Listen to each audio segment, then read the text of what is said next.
likes to this videos? If we make 5,000 likes to this video, we will upload more patriotic news. Thank you. Powerful Republican breaks with Trump over transgender military ban.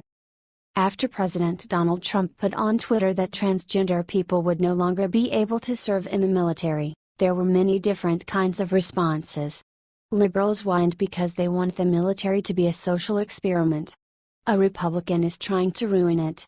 There was very little change regarding the Trump bash train here today. Many conservatives came out stating that this was a good move and will save the nation money. This isn't a discrimination against anyone. It is simply a smart move financially. Advertisement: Republican Senator Orrin Hatch, a rhino from Utah, is one of the conservatives that think this was an awful decision. Seems like Orrin Hatch is operating for the liberals. Considering he represents a state in which conservative values are largely practiced, it is very shocking to see his response. I look forward to getting much more information and clarity from our military leaders on the policy the president tweeted today. It seems very clear that the POTUS cares about all the people serving in the military. But that is not what the loser from Utah makes it seem like. Trump is doing his best for LGBT and the service members of this nation. This tweet is a response to a tweet earlier that asked if Utah's leaders stood with transgender people. Nobody said that Trump does not stand with them. This is only a decision that aims to help our country. When will the people of this country realize that everything Trump does he does for the betterment of this country? There is no excuse for the way that President Donald Trump has been treated, and something has to be done about it. Orrin Hatch, along with other rhinos, will fall. It's unreal that they pretend to represent the nation or their constituents. Advertisement: who do they really represent?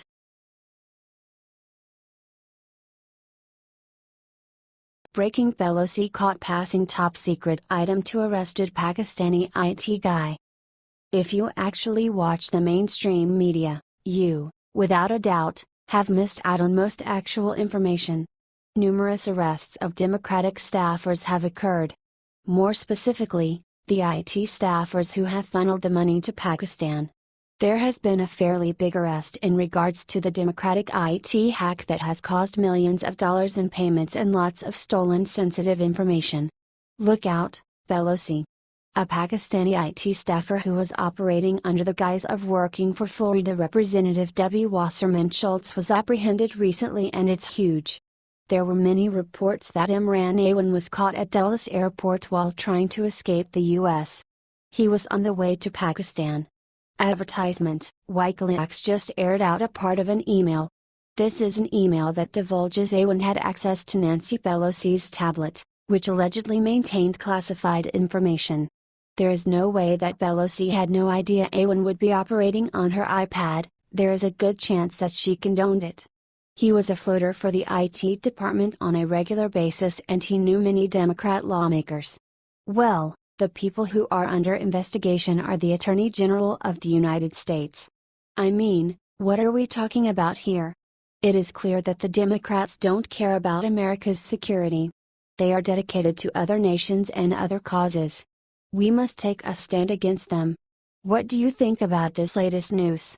Should the Democrats be punished for their baloney? The Democrats would sell the soul of every American to look good or make a buck. These are the same people that bash capitalism and America. Advertisement: they are ruining Washington, D.C. The future of America must not belong to the Democrats, otherwise, our children are urging to.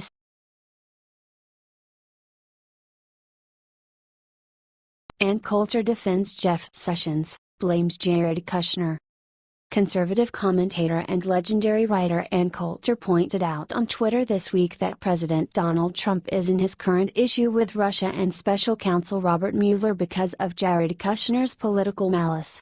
Reminder: it was Kushner's decision to fire former FBI Director James Comey that brought the independent counsel, not Sessions recusing himself months earlier, tweeted Coulter, who consistently stood with Trump since he announced his candidacy. Advertisement: in a barrage of tweets this week, Trump, still frustrated that Attorney General Jeff Sessions recused himself in March, went after his beleaguered attorney general after stating that 3 New York Times reporters that he would not have hired Sessions to be his attorney general if he was aware in advance that Sessions would recuse himself. In May, based on interviews with 6 White House sources, the Times reported that it was Kushner who was an eager beaver and strongly advocated Comey's ouster after assuring Trump that the firing would be a political win that would neutralize protesting Democrats because they had called for Mr. Comey's ouster over his misconduct regarding the investigation into Hillary Clinton's emails and server issues. When the opposite obviously happened, Trump reportedly grew incensed, and his relationship with Kushner, who was regarded as Mr. Perfect by the technocrats and the globalists, started to have a disconnect. Kushner was allegedly under FBI investigation for his collusion with Russian Ambassador Sergei Kislyak and Russian banker Sergei Gorkov. It is still not obvious whether Kushner met with Gorkov as a member of Trump's transition team or as a businessman. Since Sessions had already recused himself from the investigation, Robert Mueller was appointed. Advertisement: what do you think of what Coulter said? Is Kushner playing for the other team?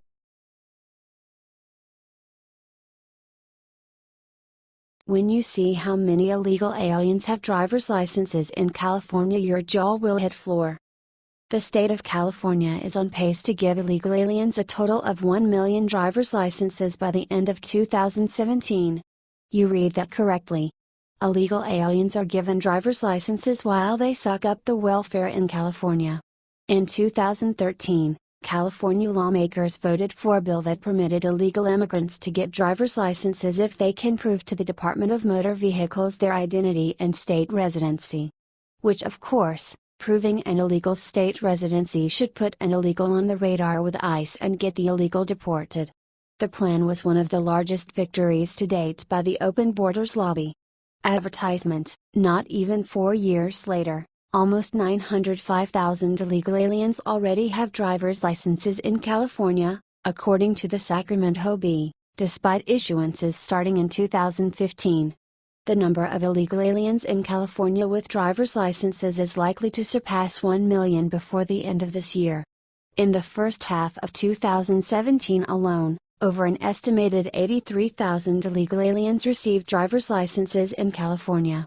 Source: Open Society bullshit. Organizations are currently forcing through a plan that would make it illegal to not rent a residence to an illegal alien because of their immigration status. Yes, illegal to refuse service to even a terrorist would become illegal. It's absolutely nonsense. Source: and the left should all go live in their own nation. Let in whom they want to let in. Then see who lasts longer. Why is this acceptable? Should the Trump administration bring the hammer down on Jerry Brown and California?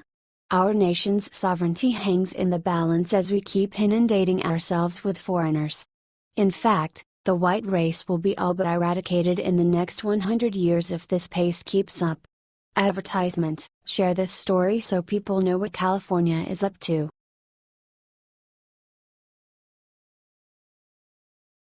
Former DNC Chair Howard Dean welcomes Murkowski to Democratic Party. Former Democratic National Committee Chairman Howard Dean has summoned the loser, Lisa Murkowski. He summoned her to join the Democratic Party after members of the Trump administration for her failure to vote the proper way on the health care repeal. Howard Dean said that Lisa Murkowski would be accepted as a moderate Democrat. He then asked if Alaska had ever benefited from anything that President Trump has done. Advertisement: Interior Secretary Ryan Zink called out the failure of a senator and Senator Dan Sullivan, warning them to vote for the measure. Zink allegedly said that the administration would punish Alaskans.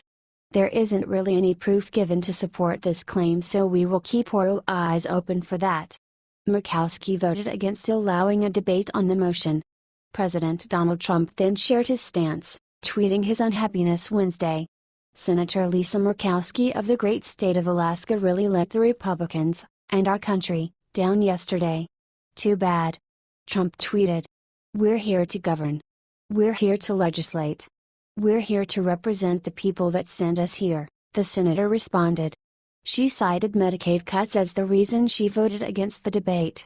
The problem is that she isn't caring about the people on Medicaid. She doesn't want her state to have to foot the bill if her state's Medicaid costs I fear that the strong economic growth, pro-energy, pro-mining, pro-jobs, and personnel from Alaska who are part of those policies are going to stop, Sullivan told the Alaska Dispatch News. I tried to push back on behalf of all Alaskans. We're facing some difficult times and there's a lot of enthusiasm for the policies that Secretary Zink and the President have been talking about with regard to our economy.